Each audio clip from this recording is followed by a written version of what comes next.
How's your day been so far? Day has been good. It's been a really interesting week for me because it's my first week. I was going to say back in the office, but for this job specifically, it's the first full week at least in the office. Mm-hmm. So I haven't been full-time in an office work environment since February of 2020. And so it's really weird to be back in that type of zone. Yeah, it's been such a real sea change. But for me, a thing that I know about myself is that I don't work well at home. And that's partially because I am not motivated nor compelled. And with that in mind, when I am working from home, I am surrounded by things that I would rather do. Knit, nap, watch TV, read, literally anything but work, regardless of what the work is. And so it has been such a gift to be able to remove myself from those outside stimuli and actually focus on my job. And it's just been really nice because a couple of my coworkers also throughout the week did some time in the office. And so it's very weird to be 2 months into a new job having multiple Zooms with people that I've never met in real life. Mm-hmm. So I got to do some IRL meetups this week with coworkers, and that was great. And today specifically has been an interesting day because the semester is over. The quote unquote seniors, so the 3Ls, have graduated, and now we're in the process of dealing with the continuing students, some of whom we just figured out are academically ineligible to continue. So I am gearing up to have some pretty emotional conversations next week. I can believe it. And yeah. I think I'm well suited to those conversations. Like, I think I'm a good person to be comforting in those moments and to help guide through the process, but that doesn't make it easier. And it's not a conversation that I've been on the receiving end of. And so, it's just one of those, it's one of the less ideal parts about being a dean, and we'll just move ahead. And especially that first part you were talking about, because like when I first started like learning about you and like meeting you and stuff like that, like you were in the transitioning period of like going from like working at this firm to being a full-ass dean. What I didn't really talk about in the moment, for any number of reasons, which I guess are worth exploration if you care to do so, is that I think like, and Kenny, I think, brought it up on stream because he saw me talk about it in the chat or something, I don't know. But I got a new job in September. Mm-hmm. So or maybe late August. Yeah. So I got poached from my firm, my first firm, to a second firm. I started that job in late August, early September, and abruptly quit in December. Oh. And so, like just woke up the Monday after Thanksgiving break and was like, I cannot do this. And immediately quit. And I didn't give 2 weeks because I was on this, if you fire me, you're not going to give me 2 weeks. So I'm not giving you 2 weeks type shit. And I had been thinking about it for a hot second, but I just woke up with a real resolve the Monday after Thanksgiving, quit the job, had to mail them a MacBook Pro, which cost like $50 to do, which was annoying.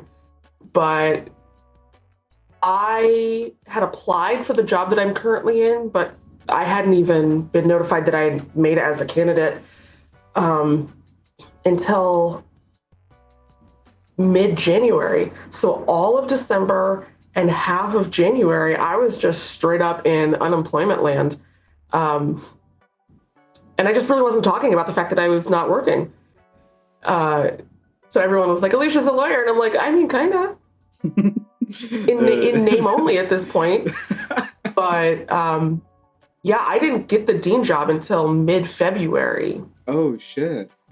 Yeah. Yeah, so there's a secret. Dude, your brand is strong. you were full on being described as Laura, and in reality, you were like, yeah. So anybody know a job at a school? I mean, I was a licensed attorney and I continue to be so, Thanks. but and I was intentionally not working. Like this wasn't a I'm gonna quit my job and look for another one. It was like I need some time and I Mm, don't know what I really, really, really want to do. And I had this background in higher education and student affairs. And so I had pretty good idea of the fact that I wanted to return to working in higher ed, but I mm, wasn't, like I wasn't out there like actively searching for a job because I had enough savings to let me pay all my bills and live and pay my rent and all that jazz for about 6 months. mhm, And so in my mind, I was like, okay, if I, can take just a couple of months off, I will then be able to farm my network and find another law job. And I had a couple of headhunters who were interested in me for some jobs in Los Angeles. And I was contemplating just saying no thank you to working and going back to get another degree. And I was just kind of doing a lot of pros and cons lists and trying to think about really what I wanted this next step to look like.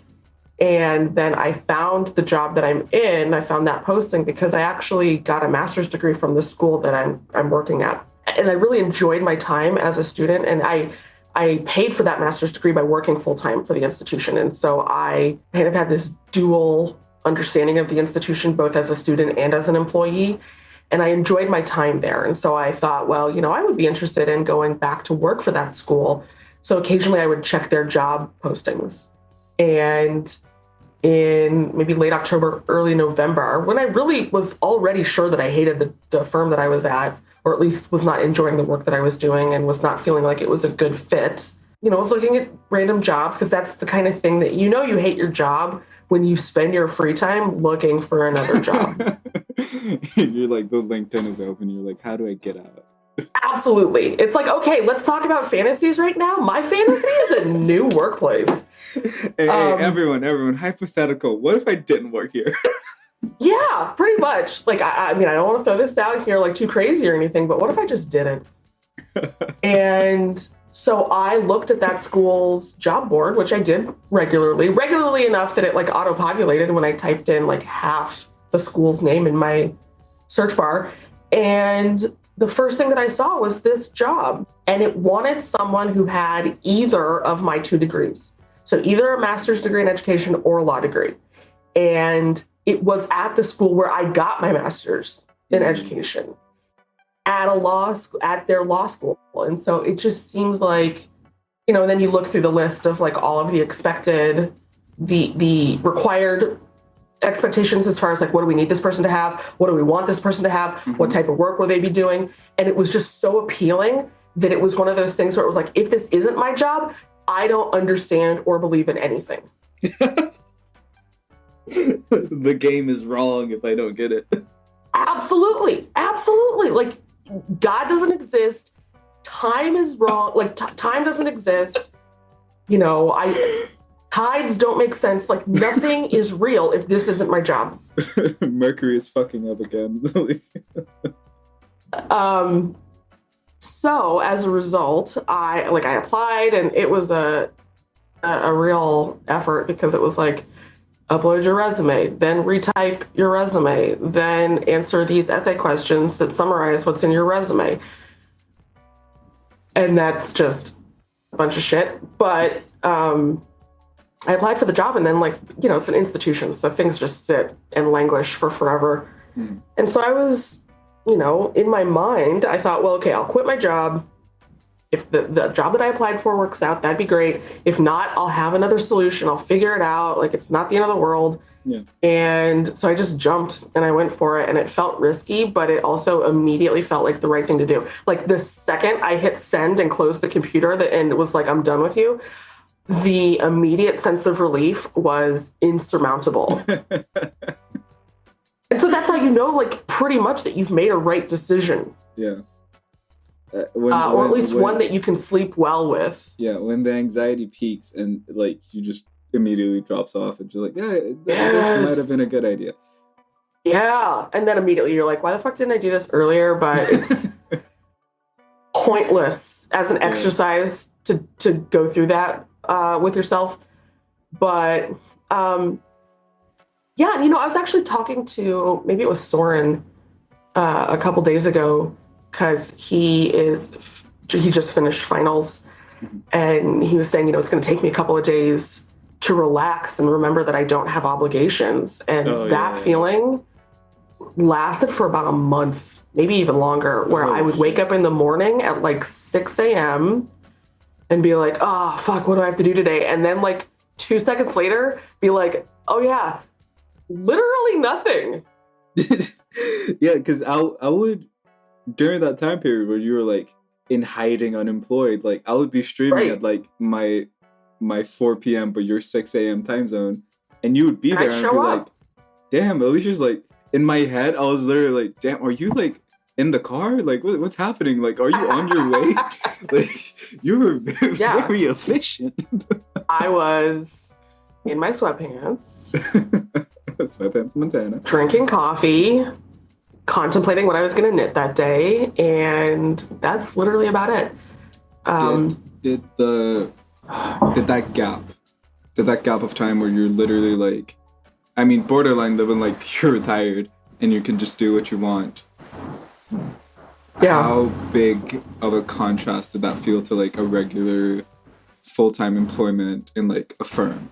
Well, I would say like during the last couple of weeks of my firm life, I was doing so little because I was in such a bad place with respect to like my mental health that it actually was about the same. But I could look at myself and I could like have a conversation with myself and be like, you're fucking up. And then in the same breath be like, but I can't stop. Ooh. Like I cannot will myself to work right now. I can't find the motivation. I don't understand why this is important outside of the fact that I need to get paid. And then when I got to the part where I was like, oh, but I have enough in savings where I don't need to get paid right now, then it was like, well, then why are we here? Oh, fuck. Yeah. And so that's, you know, kind of the trajectory of the conversation that I was having. It was like, and you know, I wouldn't have been in that place if I hadn't gone to that second firm. The first firm was fine. I was overworked, but it was fine. I was significantly better compensated for, like in a salary capacity at least. And really the perk of the second firm was that they were like, yeah, we're going to pay you less, but we're going to bonus you out at a lot more. And that seemed compelling. It was a ruse, but whatever. When I was at my peak of working during the pandemic, at least, when I was at home and I was working at the first firm, it was night and day because I was going to court on Zoom and I was doing depositions on Zoom. And that was a real weird place to be in because I was like wearing a tank top and a blazer and sweatpants and Crocs, making official appearances on the record in, you know, like a huge 200-person arbitration, like in front of a judge. Mm-hmm. And, you know, like just working all day. I probably did upwards of like a dozen depositions from my apartment. And that was a real wild thing to do because they're very contentious. And I was getting yelled at by opposing counsel. And one dude called me a pathetic human on the record. And I was like, you can't call me that in my home, dog. I'm wearing Crocs. You're not allowed. Seriously, you don't know how, like that sucks to hear anyway. Yeah. But like when people are calling you names on the record and you're like literally sitting in your home, that sucks. Mm-hmm.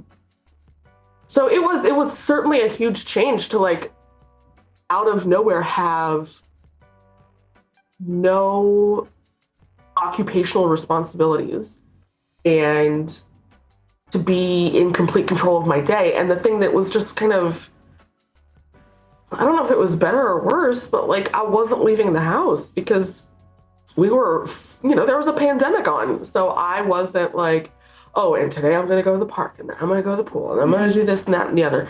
Like I was like, I'm going to do the same thing that I've done for the past 3 weeks, which is stay here. I'm going to watch stuff on Netflix, Hulu, and/or any other streaming service. I'm going to knit. Eventually somebody's going to stream and I'll probably tune in for that. And maybe there's going to be a VC tonight. Who's to say? And so it was really a strange set of circumstances to be living in.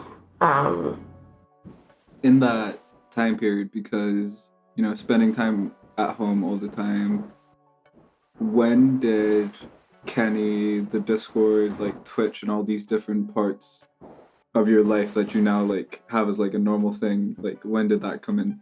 I was pretty early on in the Twitch, though I still don't really do that much chatting in the Twitch chat, but I started watching pretty early on, I would say within the first week. And because I'd already been tuning into the IG lives, and I had been, from a musical standpoint, a fan of Kenny's for a while. And when I wasn't doing something where I had to be like on Zoom and meeting with others, I would have the streams on in the background while I was just sitting at my desk and doing random things. Like I'd be writing a motion and just listening. And can you imagine if like I accidentally started typing what I was hearing in that motion?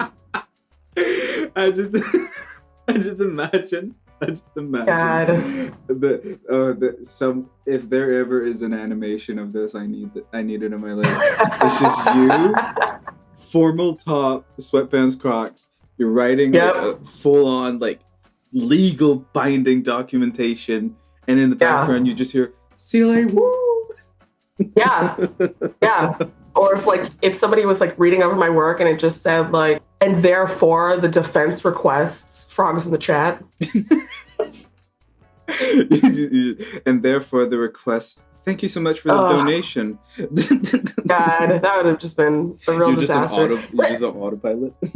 I mean, yeah, a lot of the work that you do when you're early on in your legal career, especially at a large firm, is a lot of the same. You just do shit over and over and over again, and it's pretty brainless.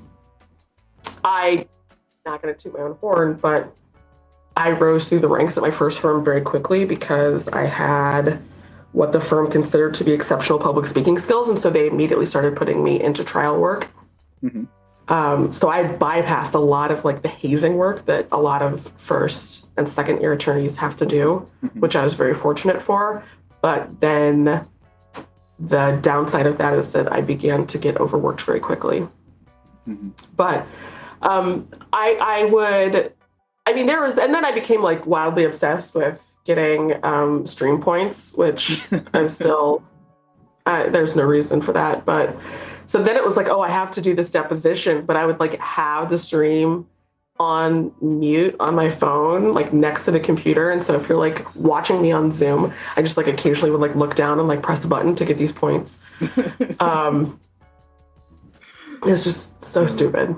But so a lot of my interviews, a lot of the topics and a lot of the stuff I try to bring up, it's basically because this whole Discord community and just music community in general during this time period has been like so special and so monumental that like seeing it from different people's perspective is sort of what I'm interested in. Like the show is called Why So Interested, and sure, I've had Capo on, who's like industry professional, came in from like literally being like in the industry working with labels, all that stuff, to then going like there's a Discord and now we're in VC, what's this?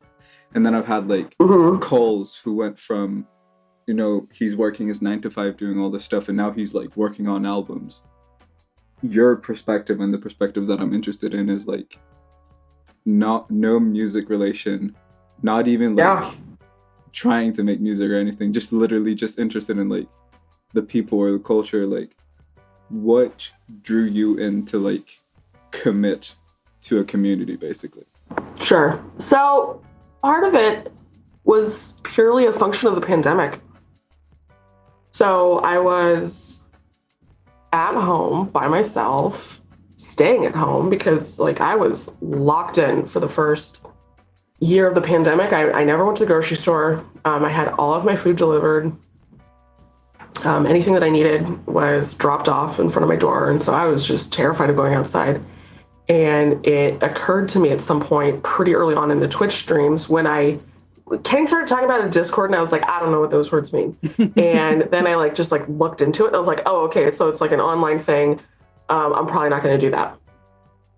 And then at some point it occurred to me that like I needed to socialize, and not because like I wanted to go into the Discord specifically, but it was like, oh, I am very much alone in this moment right now. And if I don't do something social, it's going to be bad news.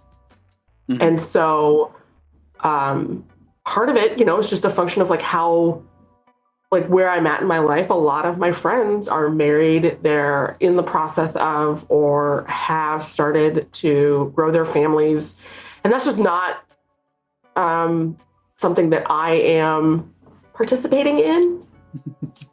And so it was like, I can't rely on these homies to be my social lifeline right now because they have their own shit going on. So I need to like take some proactive steps.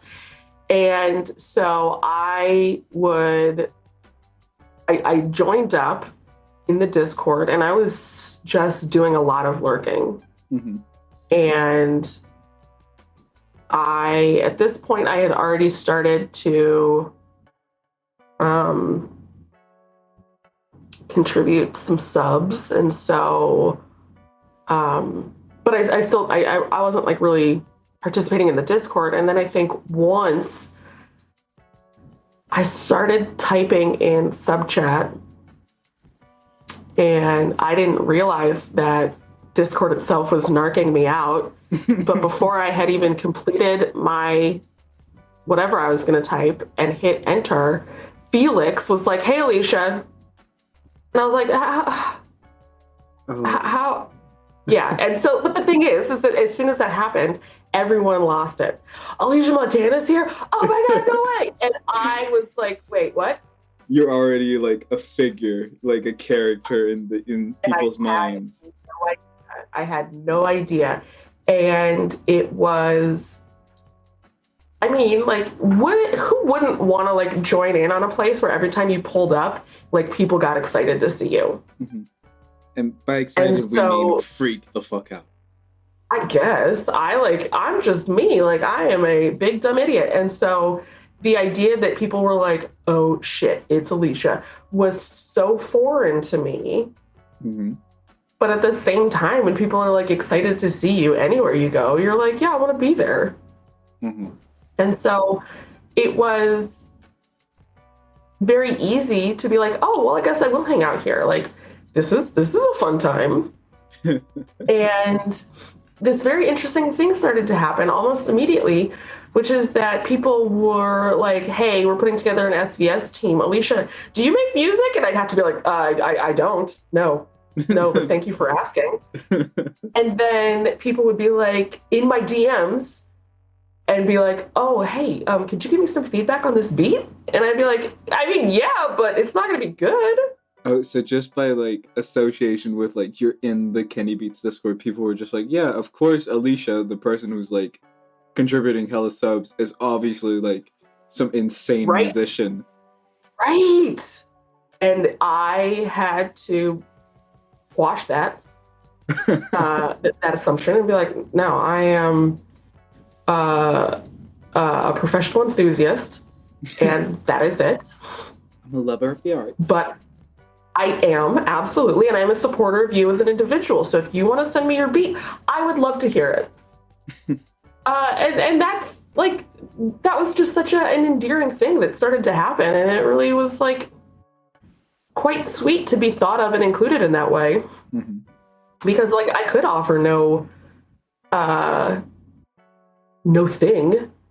You know, I couldn't say, yeah, you need to, like, even in this moment right now, I can't like bullshit my way around like a statement. You could get feedback if you tried. I couldn't. Like I lack the ability, and it's really funny because there are people who are like IRL friends now who will send me two versions. Like I have a specific instance where somebody sent me a version of a song, and they were like, "How does this sound?" And I was like, "Good. It sounds good. I like it." And then they sent me another version. They were like, "Well, what about this?" And I was like, well, my cover is I mean, and I mean that person knows that I'm not like a musician, but like one, I totally love that people like can come to me with their music and they're gonna get like the perspective of a fan, you know, and someone who is absolutely non-professionally but 110,000% committed to their success. So basically going from like being yelled at by some person in a courtroom Zoom and being called like crazy shit to then the mere presence of you makes people like freak out. Yeah.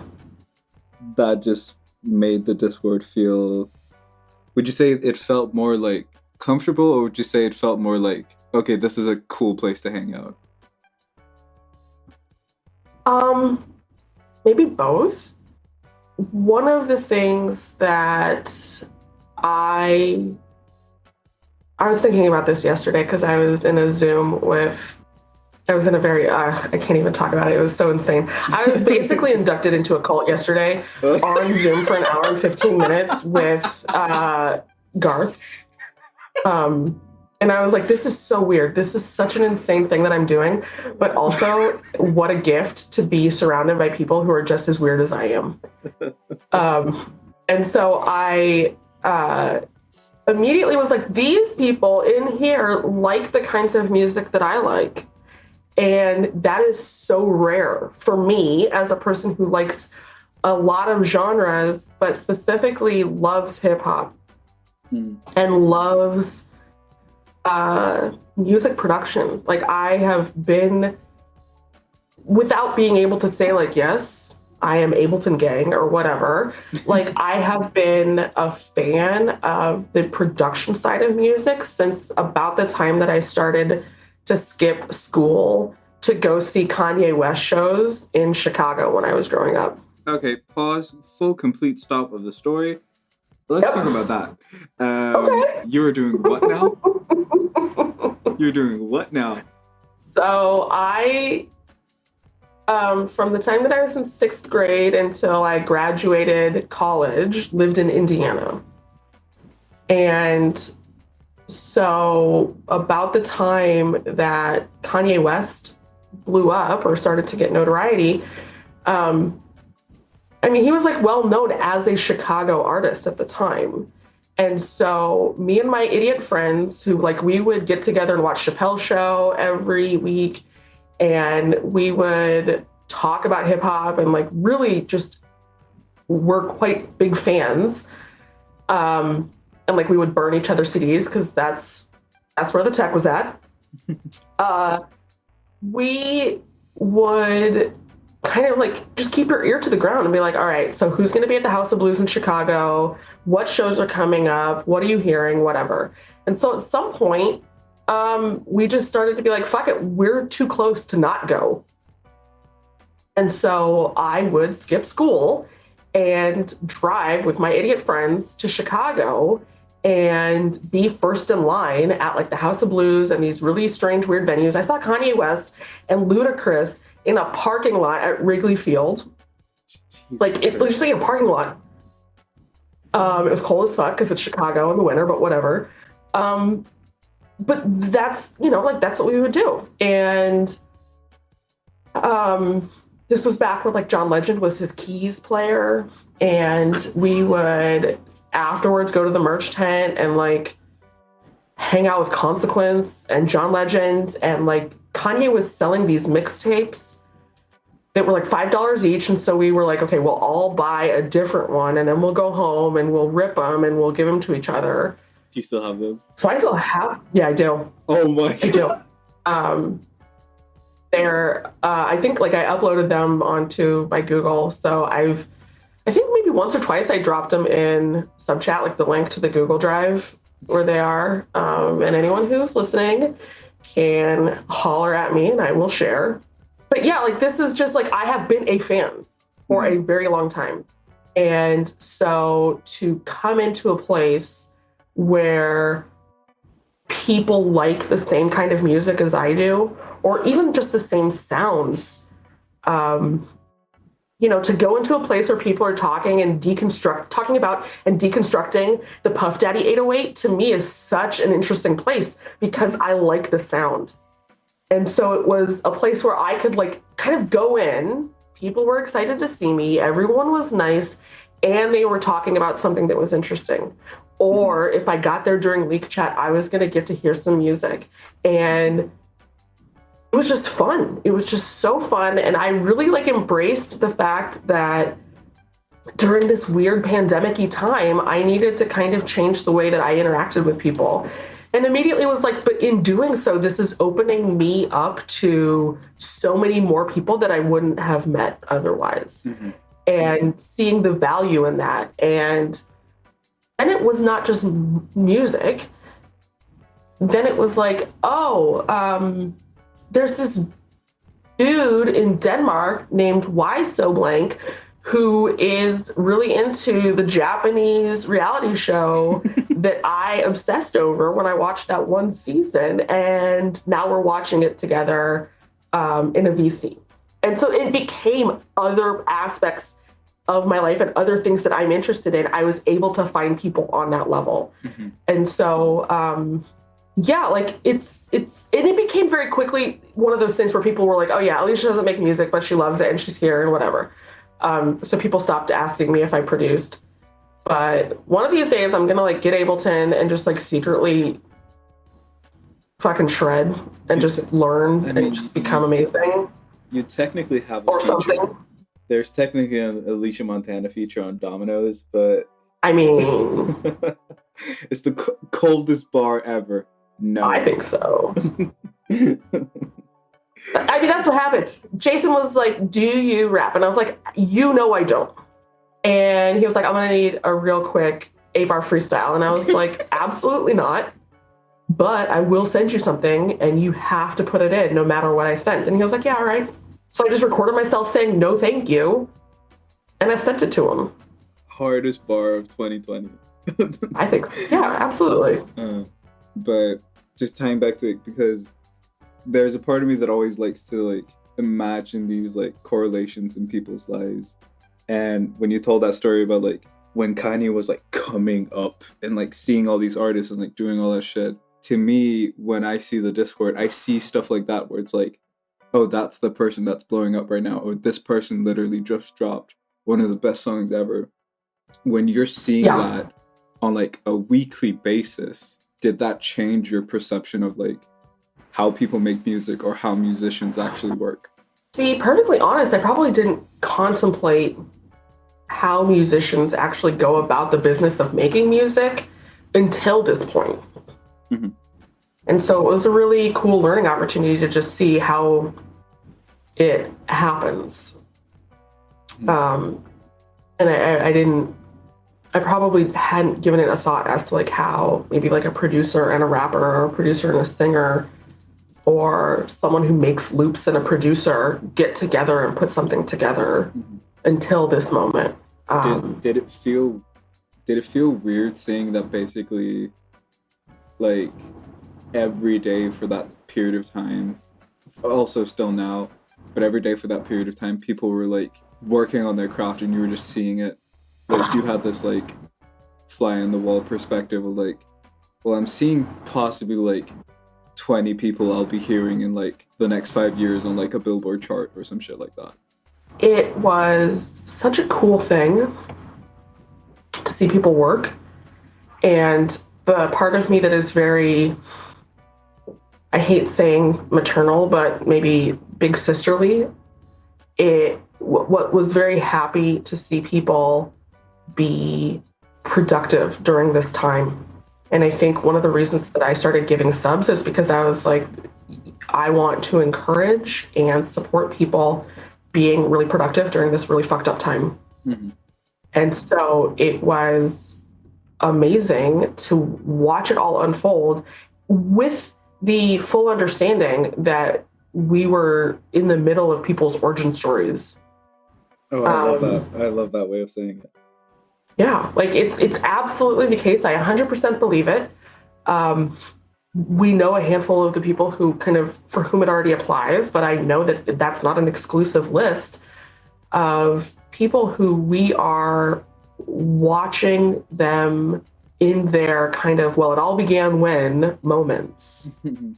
And what a gift to be able to watch that. What a gift to be able to know them. What a gift to be able to like look through our DM history and be like, oh, they sent me a link or a leak and I'm going to get, I'm going to get to watch them and I'm going to get to be a fan for the rest of my life. That's the coolest shit. As someone who is so enthusiastic about music, it's so awesome to be able to watch it all unfold, that it is hard. I never want to be like, man, the pandemic turned out great, because it didn't. It wasn't like a great time. We've lost a lot of people. There have been some, it's been awful, but the silver linings have been so bright. Mm-hmm. And for me, this is absolutely the biggest one. Throughout this time period, when you're in the Discord and you're popping up every now and then, to me, the way I saw it is like there started to become like this perception that you were sort of like the Discord guidance counselor to some extent, like you for like a pretty good reason, I'm gonna be honest, like became the person where everyone was like, yeah, well, if I actually need like some actual advice, like Alicia is a pretty good person to go to. My boss today said, I'm convinced you were born 50. Which, yeah. Because I was talking about how, like, and it's true, relatively speaking, for the job that I'm in, I'm quite young. Mm-hmm. And he, like, cut me off and was like, nah, I'm convinced you were born 50. I understand what he meant, but mm-hmm. Jesus. But it's just like, but for me, like, yeah. What I'm basically seeing, and I think that's the reason why everyone was like, well, Alicia is a great person to talk to, because like, everyone in the Discord and everyone like in these like communities and sub communities, we're all like, I don't know, between like 14 and 22. So we're all in that period of time where it's like, what the fuck? So having someone who's like perceived as like grounded and has a foundation, has a career, has a plan, and all that shit, it's basically going like, dude, tell me the cheat code. How the fuck do I get through this? And I think I acknowledged that pretty early on. Just, you kind of orbit around the Discord enough where you see people going through things. And if you are like how I am, you think to yourself, oh, I could be of assistance here. And so, like, I can't help you with your beat. I can tell you that I love your beat, but I can't like tell you how to, fix the low end. But if you need help with anything else, if you have like a moment where you need to talk to an adult, I can do that for you quite easily. Mm-hmm.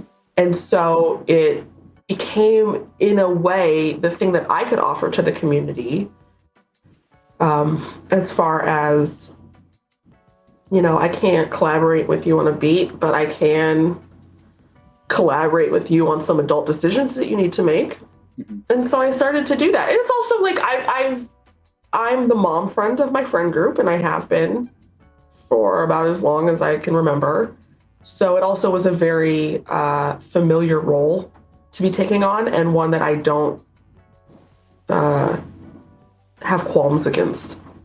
Going off of that, especially with the whole advice thing, since people also started to know you as like a person who was like previous lawyer, or since no one knew, like people thought of you as like secretly unemployed lawyer, but like someone with that experience.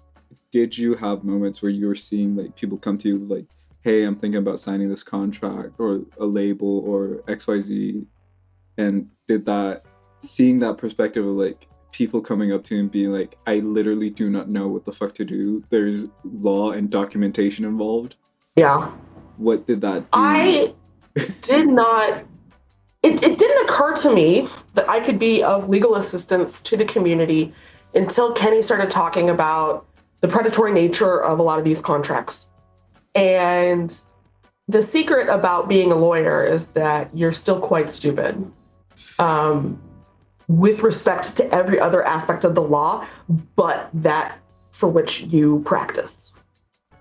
So my background is in employment law, is in federal civil procedure, and is in occupational health and safety. Mm-hmm. So I can go into any workplace and be like, here are all the red flags with the way that this office is set up, and you need to fix them or somebody's going to get hurt and you're going to get sued.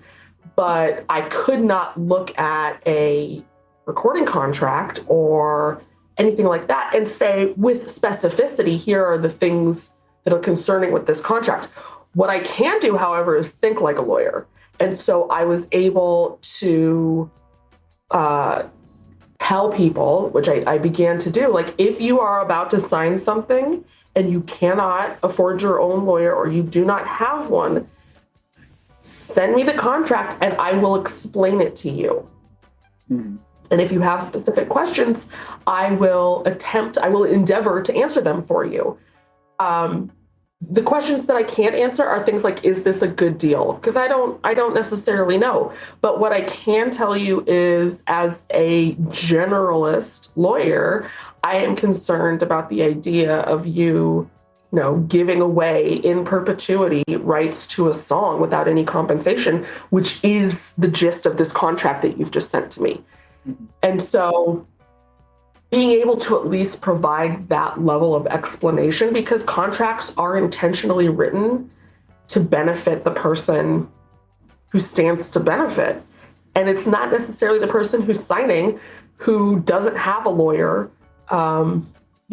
When you're up against the person or the company or the entity that has millions of dollars and hires a very expensive lawyer to draft things, to their benefit and in as kind of confusing a way as possible, but still legal. So to the extent that I was able to help people, and still occasionally do, help kind of walk people through contracts, I'm very happy to be able to be that person. Mm-hmm. I think there was a time when I thought, oh, maybe I should figure out how to get the experience or the education required to actually, make a move toward music and entertainment law. But that conversation was one that I was having with myself at the time when I was really trying to figure out if I should stay working as an attorney or if I should maybe move to a different way of working. I'm not saying that it won't happen in the future, but the break that being a dean right now provides is pretty necessary. So I'm not looking to make that move anytime soon. The second to last question right now, because you're mm-hmm. a dean at a school, which means right now you're dealing with basically young people every day who are trying to further themselves and or just start a career. Do you see the same? Do you see these types of people that are I want to do this thing, but I'm afraid that the stress will kill me, or I'm not sure if this is the right path to go? Oh, yeah. Yeah, absolutely. And I will say it's a little bit different because the people that I deal with at the law school are a little bit older. They're professional students. They've been to college, they've graduated, they've kind of taken the steps required to at least get to law school. But then sometimes I meet with them, and between them and myself, we can't even figure out why they're here. Because they just thought, oh, I have to do this, or my parents want me to, or whatever. And they don't necessarily even have specific goals that they can point to as to justify why they're in law school. But in the Discord and with the people that I know, that I've come to know personally, I would say the level of commitment is higher. Like the stress is about the same. Like I'm afraid I won't make it. I worry about whether or not I have what it takes. The resolve to be successful and the resolve to get their art out there is far greater in the Discord than it is at law school, where it seems like a lot of people are just trying to be lawyers as something to do. I mean, which is insane because it's not it's not very fun as a hobby to be a lawyer. So people who do it without kind of the intention are befuddling to me. But I see people in the Discord who are like, yeah, fuck college. I'm going to go get out there and work at a studio, or I'm going to go out there and make it happen, or I'm going to take a year and see if I can't do it. That to me is far more impressive. I'm just processing what you said because, like, hearing that is not only for me, but probably for, like, hella people, insanely validating. Oh, well, I'm glad. And if I can be the voice of like an adult who tells you that you don't have to go to college, I will gladly do that. Because college, quite frankly, quite frequently is bullshit. It is not a necessity. We have convinced ourselves that it is a necessity, and the price continues to go up while the value of the degree continues to plummet. And the thing about college, and I know that you are in another country with a different educational system, but I can tell you from my experience and as a person who has a literal master's degree in college education, at the very least in the United States, if you have a dream and a vision and a plan or an inkling towards something that does not require you to go to college, you should do it. You should try it. You should get out there and you should give it a shot, because if it does not work, if you change your mind, if any number of things happen, you can go to college. Like, it's gonna be there for you later. And so why wouldn't you take the momentum that you have right now, or the passion that you have right now, and at the very least, put your whole heart into something else? Because you get to college and it's quite possible that you're not gonna put your whole heart into, freshman English and world history. Like, you can learn those things. You can learn history. You can know the amount of math that you need to know to be successful and not have to go to college to receive that education. I would advocate that you be a person who reads books from time to time and not be willfully illiterate, but college is not a requirement. And so why not try to go be a musician? Why not try to go become a recording engineer or a mixer or any of those things? Because if you're 30 and you're like, fuck it, that didn't work out, or I don't like it like I used to, maybe consider going to college then. Hey, last is like a question, but it's got some under questions, and it's my outro intro. So my plan was I would give you questions from the bar exam, but then I realized Jesus, how much of a demon I would be if I did that. Are you trying to make me cry? Like, that's unacceptable. So instead, first question I have, what's your current stance on just allowing people to wipe out the turkey population? Absolutely not. Completely I'm really not in favor of that. Let me tell you why.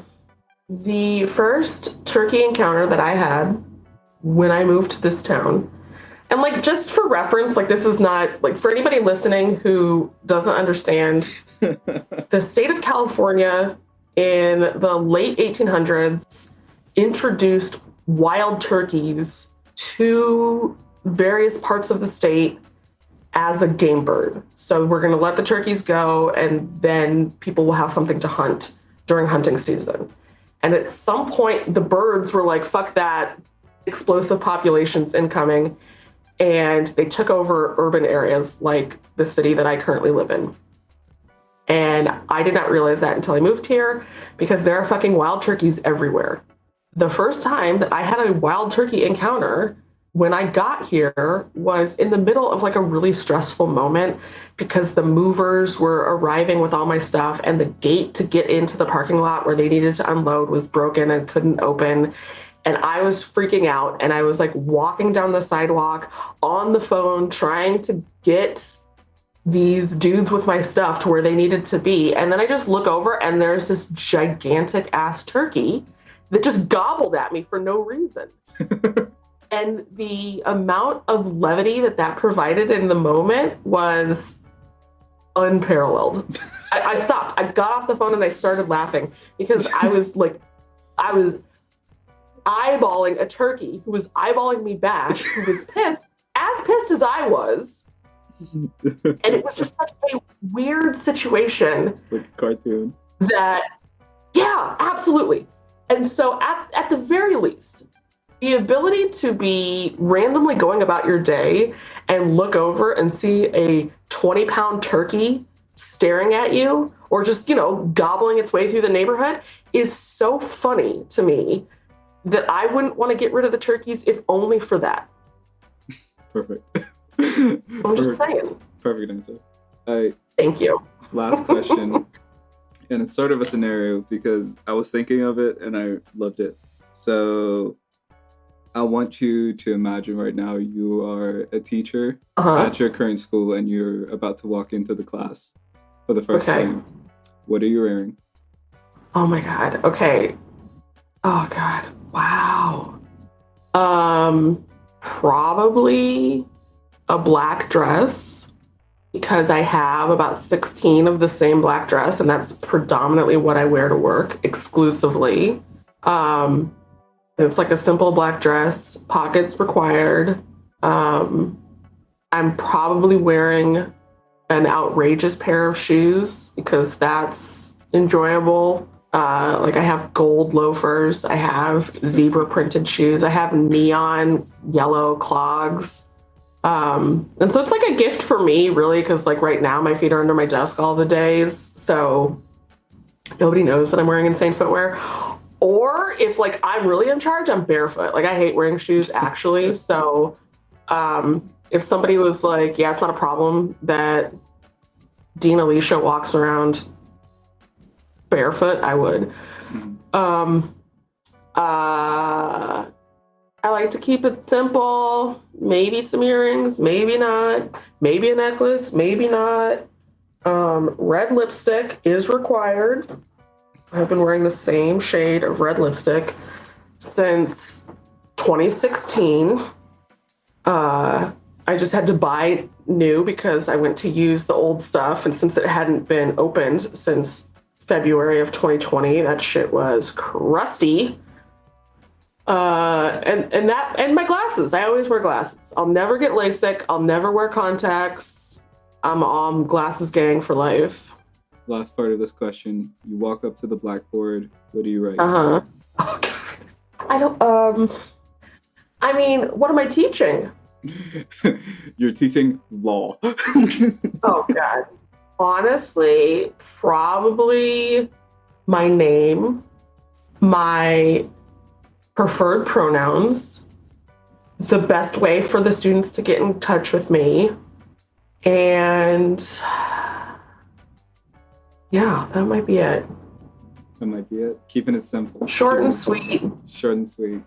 Yeah, school's so scary, and teachers try too hard. So this is what you need to know. I am who I am. I want you to do the same, and I'm here if you need me. Perfect. Thank you so much, Alicia. This has been great. I can't wait to edit this shit. And this has been the best. And recording. Thank you.